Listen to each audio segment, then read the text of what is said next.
to be here today.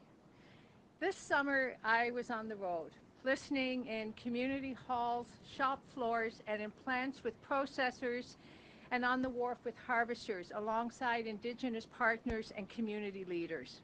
Their message was clear. They want less noise and more action. They want stable, predictable rules so employers can plan, open markets, practical support that shows up where people actually work, on the water, in the plant, and at our harbors. When we do that, Canadians notice, and that's how we keep rural and coastal communities strong, and that is how we build Canada strong.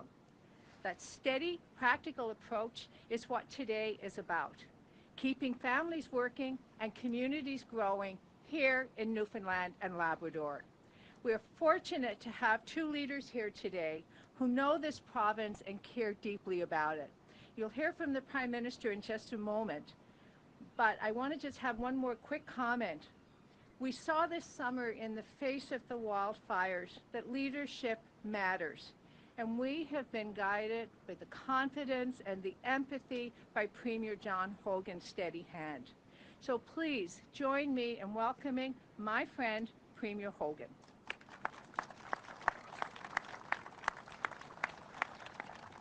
Thank you, and good afternoon, everyone, and thank you to Joanne for that warm welcome, and thank you, Prime Minister Carney, for being here in St. John's, Newfoundland and Labrador today.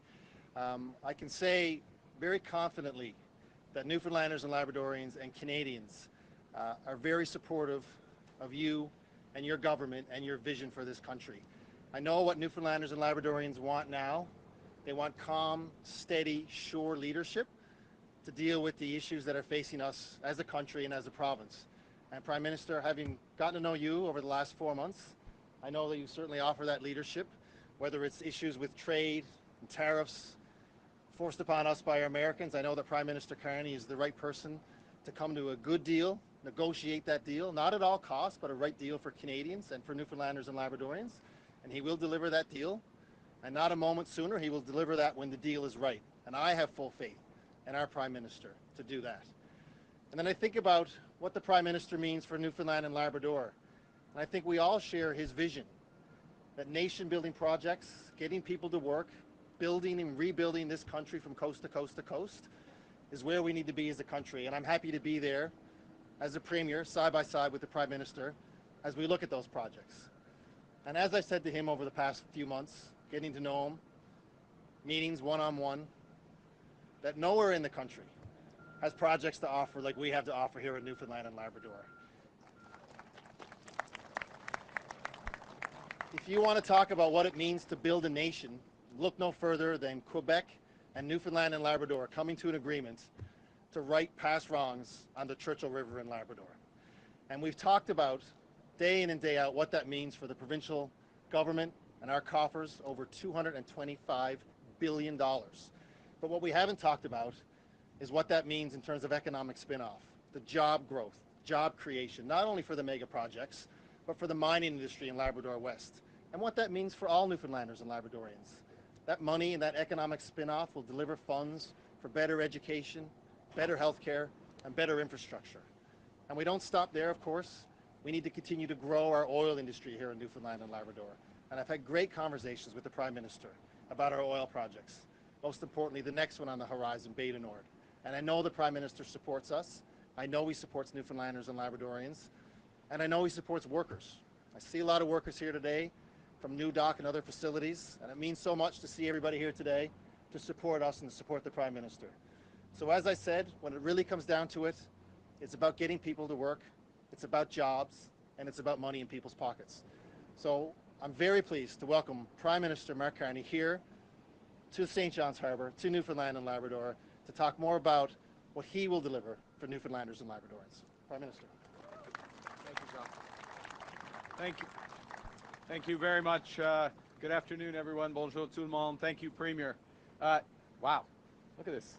I came from Ottawa this morning. In Ottawa, there's the first hint of fall in the air. The leaves are starting to turn. Look, I should stay here. The summer, it's still the height of summer here in St. John's.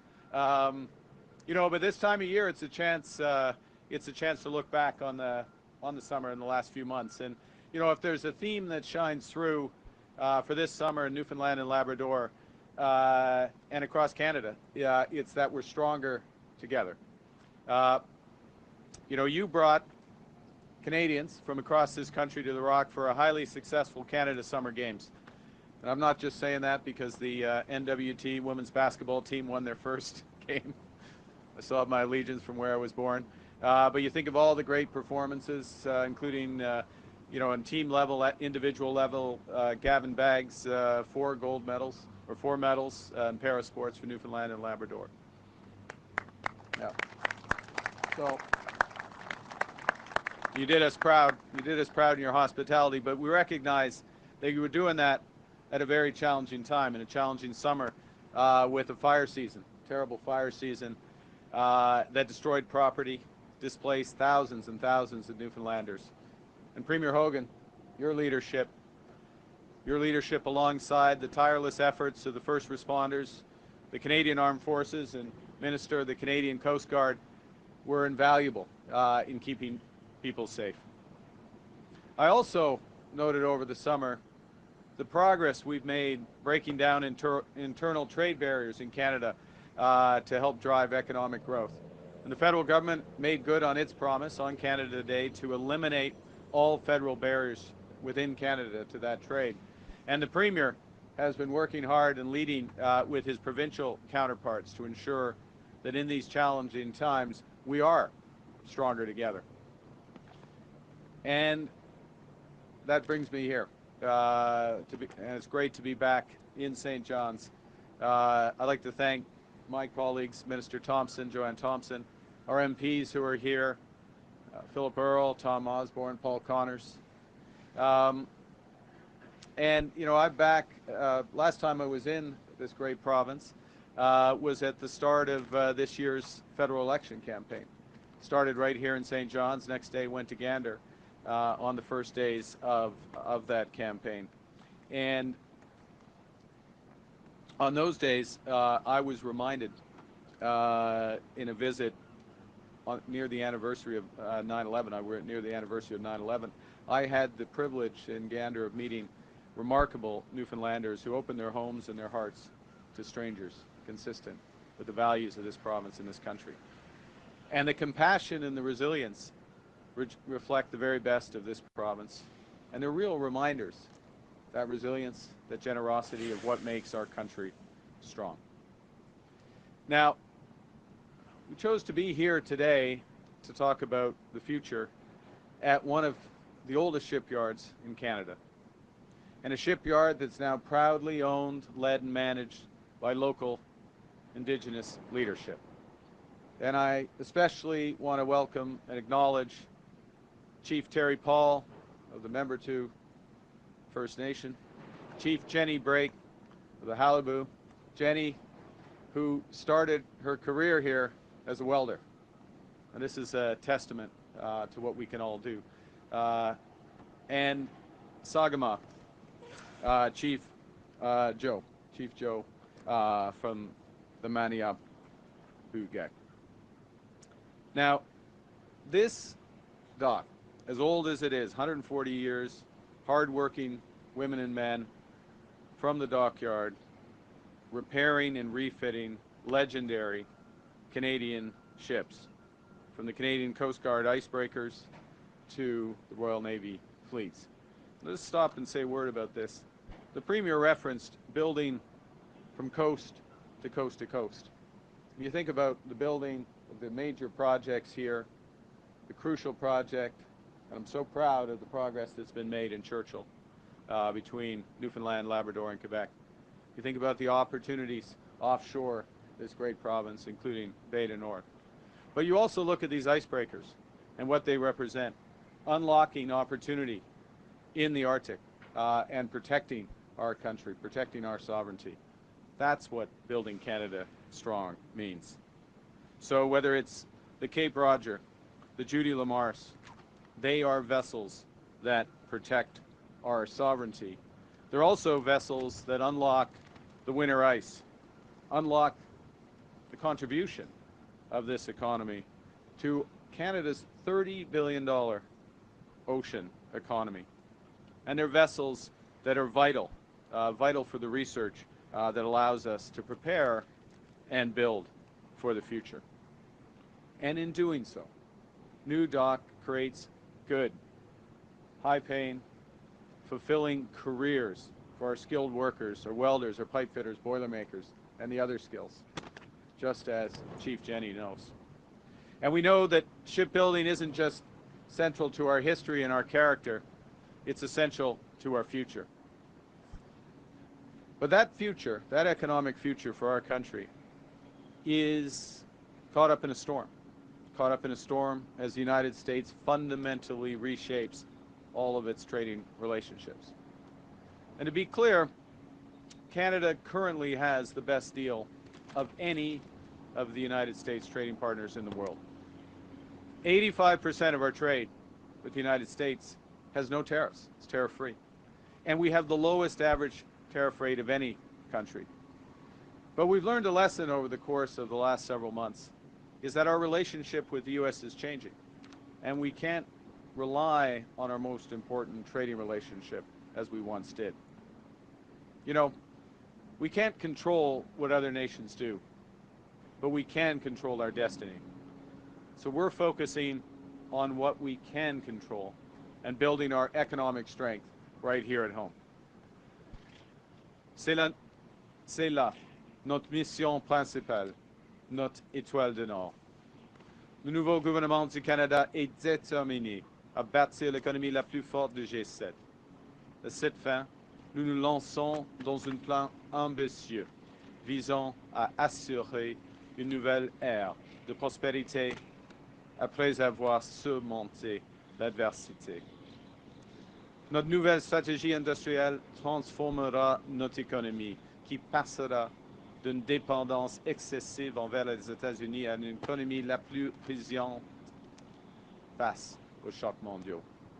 Une nouvelle économie fondée sur les bases solides des industries canadiennes et soutenue par des partenaires mondiaux diversifiés.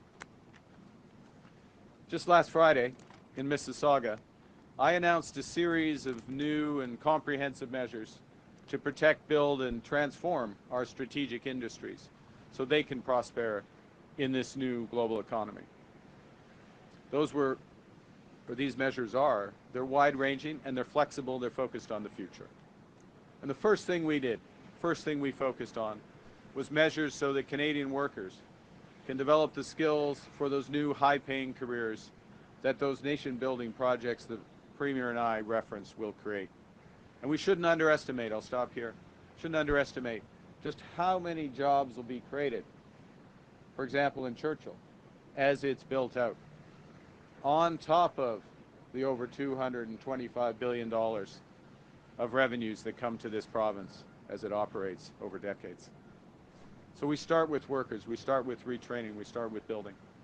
And then we go to those industries and we give them the opportunity to pivot to new products and markets with a $5 billion new strategic response fund. The third thing is we've introduced a comprehensive Buy Canadian policy.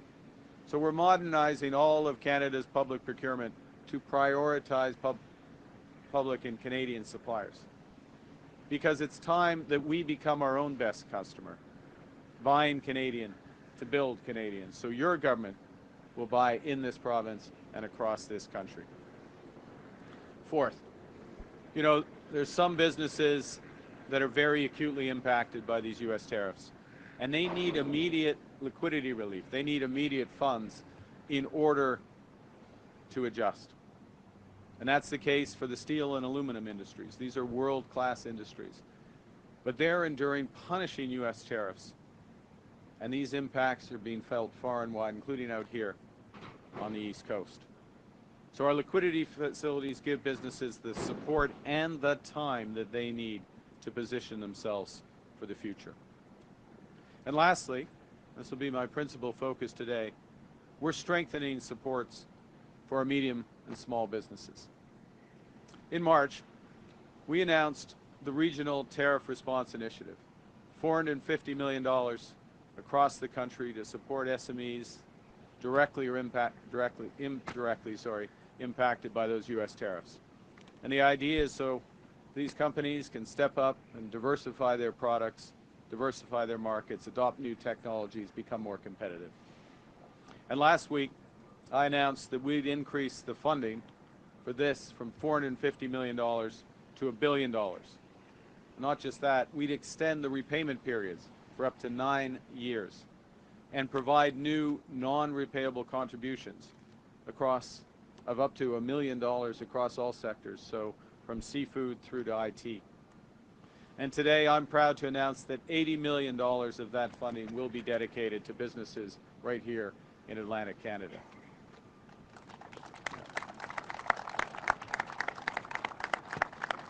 Thank you. And this money will flow through the Atlantic Canada Opportunities Agency. We'll fund small and medium-sized businesses across the region, help them not just to invest, not just to endure, but to thrive.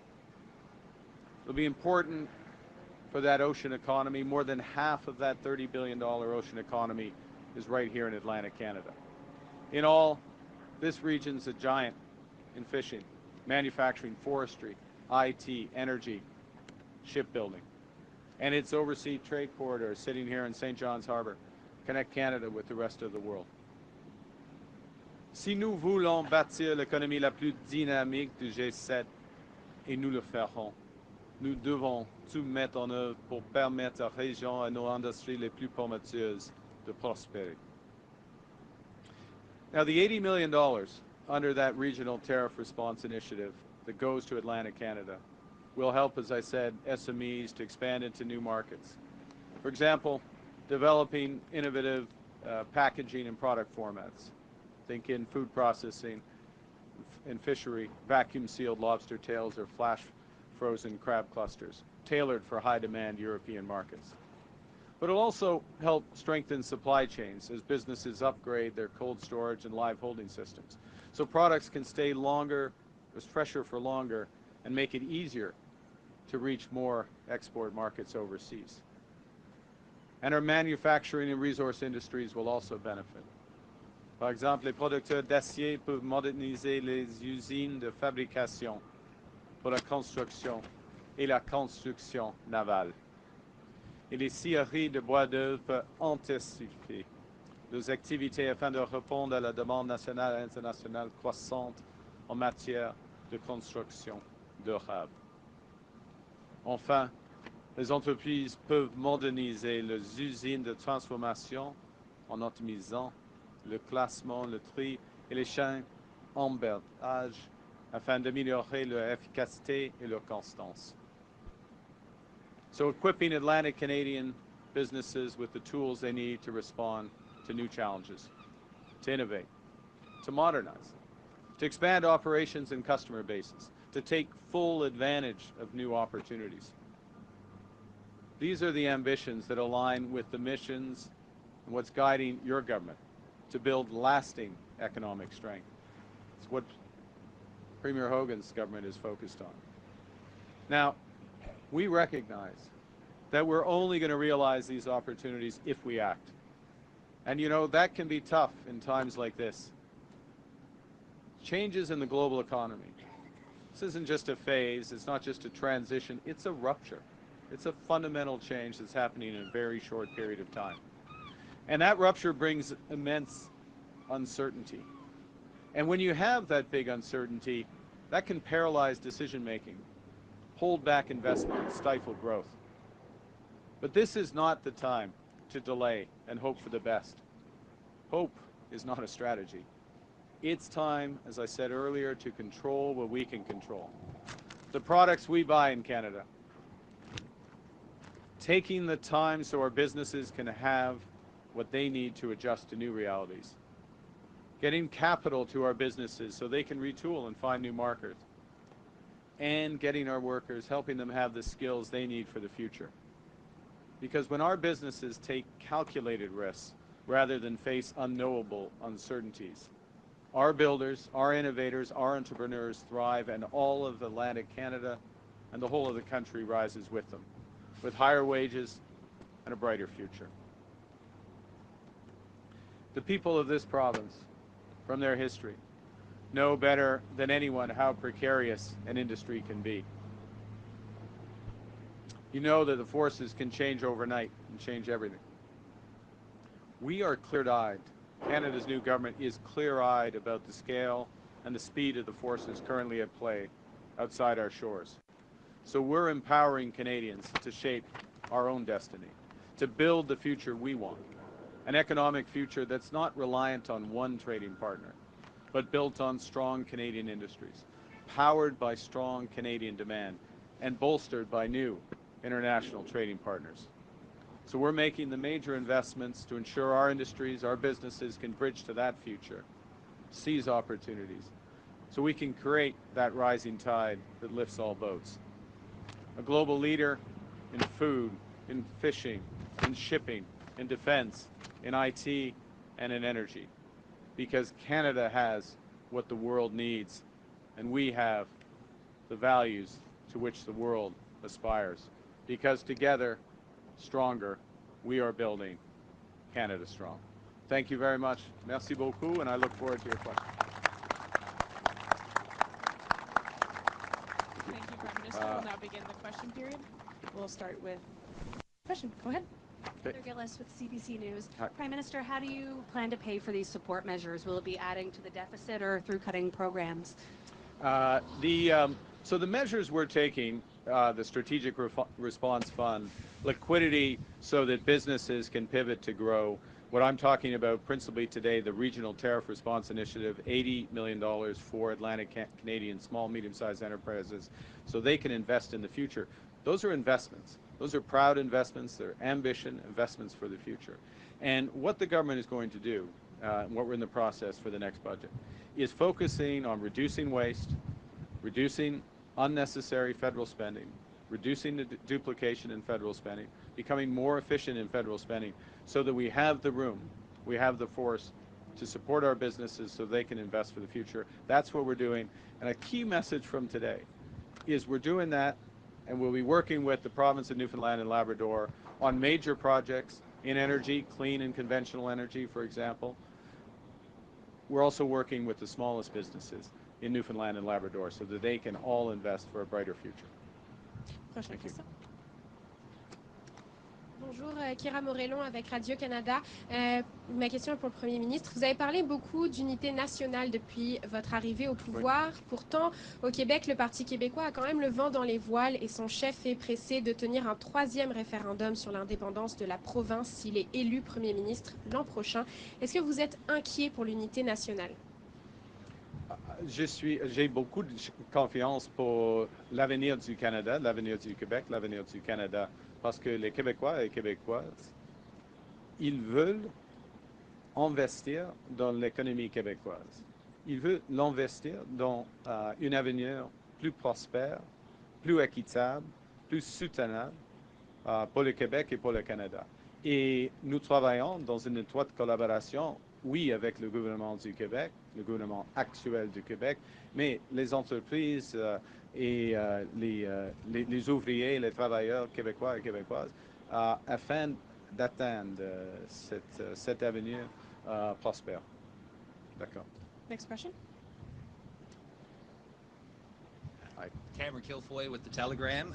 I'm curious, what kind of relief can people who lost their homes to wildfires here expect from the federal government and when? And I'm also curious if you believe it's time to establish a national fire agency given the amount of destruction seen this season. Well, I think thanks for the question, and let me first say to those families who've lost their homes, lost their property, and been through the trauma of the fires, that recognize the immense anguish that brings. I'm grateful, as I said earlier, to the Premier's leadership, to the first responders, to the forces, to the Coast Guard, the action, the speedy action and timely action that helped preserve lives during this difficult time.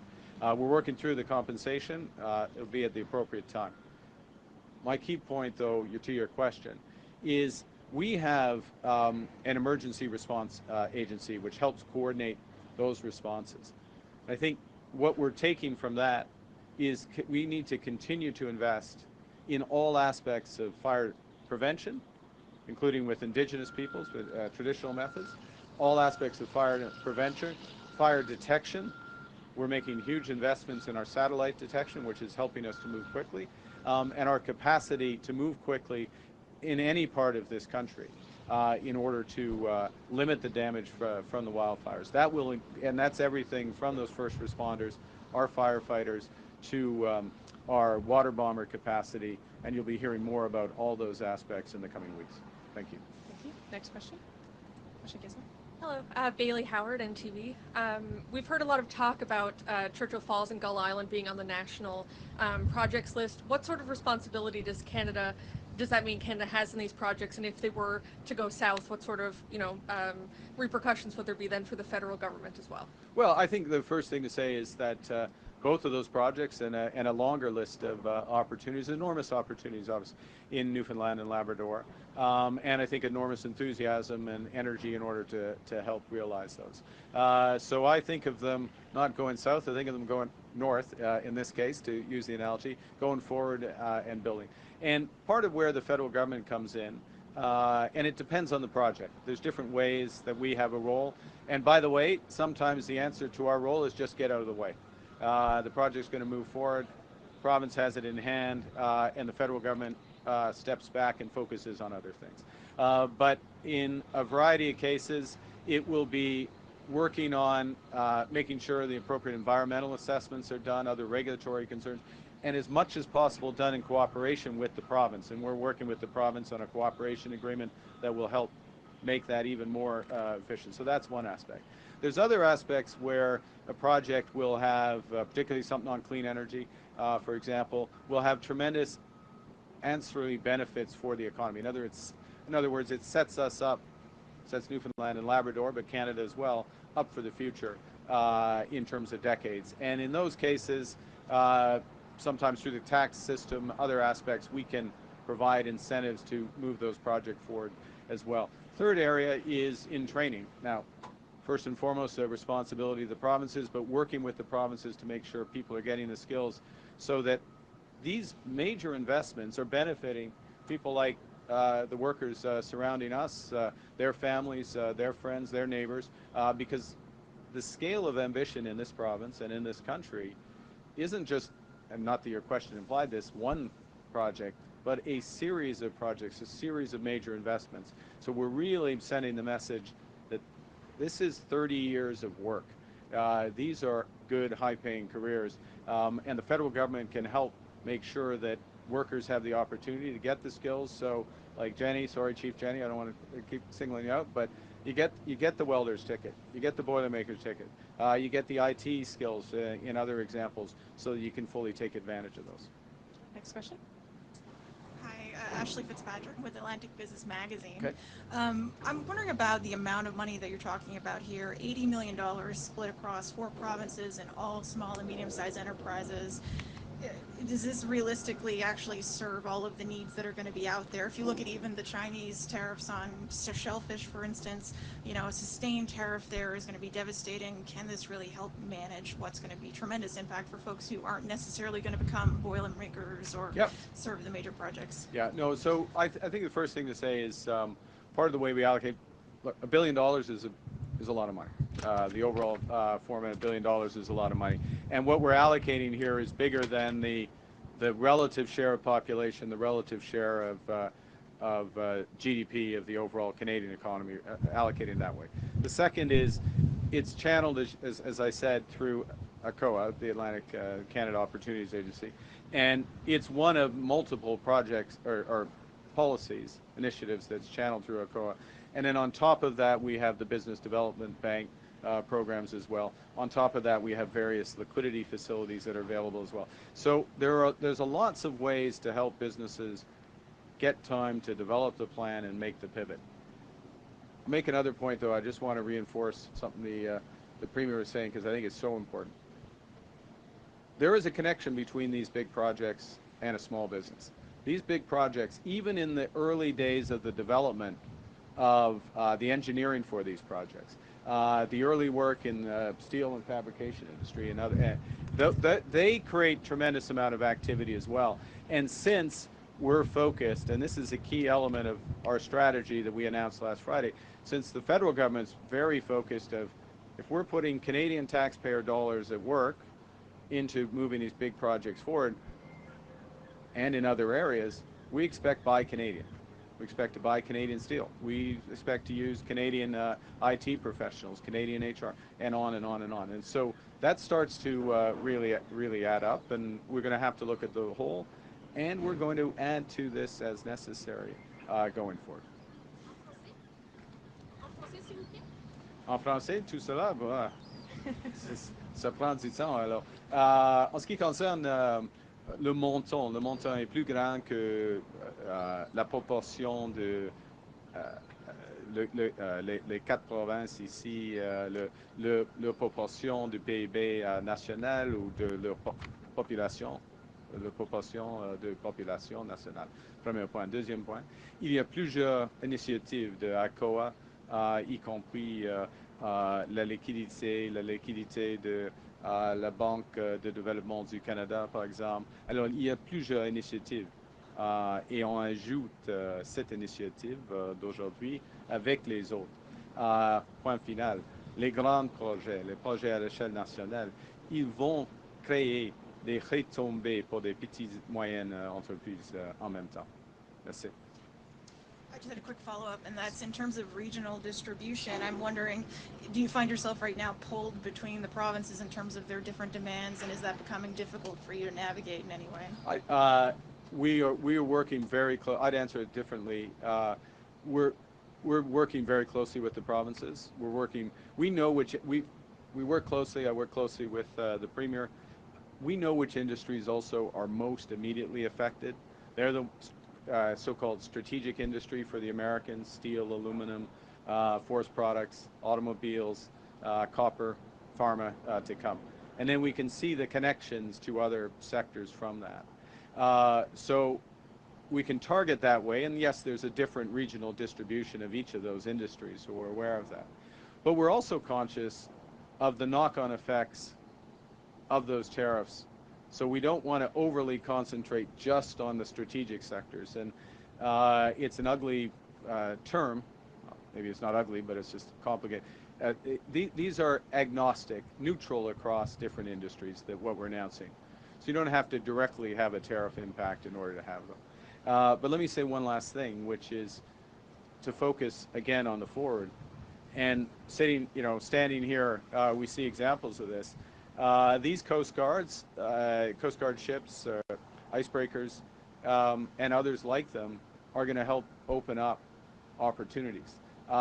They are also going to be invested in, future examples are going to be invested in through our defense industrial strategy. To protect Canada, to make our country secure, we're going to spend a very large amount of money to make this country secure in a world that's much more dangerous. Now, we're going to spend it in a way that's smart. We're going to spend it in a way that helps shipyards in Canada, where skilled trades people in Canada are working on developing that. Right now, or up until now, the country has been sending 70 cents in every dollar of military procurement outside of Canada to the United States. And that's going to change, and that's part of what our new focus is. Thank you. Okay. Next question. We'll have time for 2 more.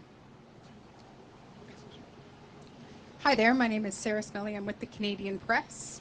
How is the federal government planning to change its climate change policies and targets for 2030 and 2035? Well, the focus, as we stressed on Friday, and we will be going in more detail in the coming weeks, our focus in this very rapidly changing global economy is on what we call climate competitiveness. So we see becoming low carbon in any industry as being a key driver of competitiveness. So let's take conventional oil and gas, offshore, and for example, offshore oil and gas, Bay du Nord as an example. That's one of the lowest carbon new oil fields, depending on how you develop it, but that's the intention, one of the lowest carbon conventional oil and gas opportunities, conventional energy, but oil and gas opportunities that this country has. So we look at that as a way of being competitive in conventional energy. At the same time, we look at the immense opportunity in hydro, again with Churchill. that doesn't just unlock $225 billion, and you know your numbers, Premier, $225 billion for Newfoundland and Labrador. It creates enormous clean power that's going to be one of the key factors for manufacturing going forward, for artificial intelligence, data centers going forward. It creates a host of new economic opportunities in Newfoundland and Labrador and Quebec across Canada. So that focus on what can we do in order to drive emissions down in a way that makes the country more competitive is crucial. Last point on it, and I can't stress this enough, our home building strategy, Build Canada Homes, and you'll be hearing more of that in the next few days, that's not just about doubling the number of homes we're building in this country by the end of the decade, or within the next decade. It's about creating a new industry that is lower carbon, that's more efficient, that homes themselves are more energy efficient by more than 20-25%. And all of that will get our emissions down and make us more competitive. So that's the focus of the government. The government is focused on results, making companies, businesses, industries more climate competitive. Thank you. We'll have time for one last question. Dernière question. Prime Minister Terry Roberts, CBC. In all my travels this weekend, I spoke to a lot of people. No one talked about tariffs. No one talked about retraining.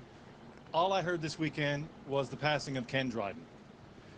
A lot of Montreal Canadian fans in this province. And I'd like for you to comment, a human moment here. Tell us what your thoughts on the passing of a legend. Well, you know, the first thing, I mean, it was tough. You know, sometimes people who you don't know, and look, I met Ken Dryden very briefly once, so I felt I know Ken Dryden from his public accomplishments. I know Ken Dryden from reading the game a couple times. I know Ken Dryden from his public service. And I know Ken Dryden from a lot of people I know who really knew Ken Dryden. And so when someone like that passes, it's a blow. At the same time, you think back on their contributions. I mean, 6-time Stanley Cup winner, 5-time Vezina Trophy winner. Someone, as I said, one of the things that struck me when he passed was, you know, when he stepped out, and I remember I was a young kid at the time, and he was my favorite goalie. He was my model. I didn't have his height, didn't have his ability, obviously, but when he stepped out from the Habs to go back to law school, to article, effectively, you know, it kind of tells you a different thing about balance in life. Hockey's not everything, even if you're one of the best players in the world, certainly the best goalie in the world at the time. And then his subsequent life, life as a public servant and someone who cared passionately about early childhood education, social factors, and you know, what came to mind. And I remember he used to talk about Big Canada, and Ken Dryden, he was Big Canada. He was in many respects, you know, bigger than us in his hockey, in his career. But he was Big Canada, and he was best Canada. He was best of Canada. So, you know, a tough loss, but let's draw on what he taught us as Canadians. Thank you, Chair. Thank you. This puts an end to our press conference. C'est ce qui m'a fait notre conférence de presse. Merci.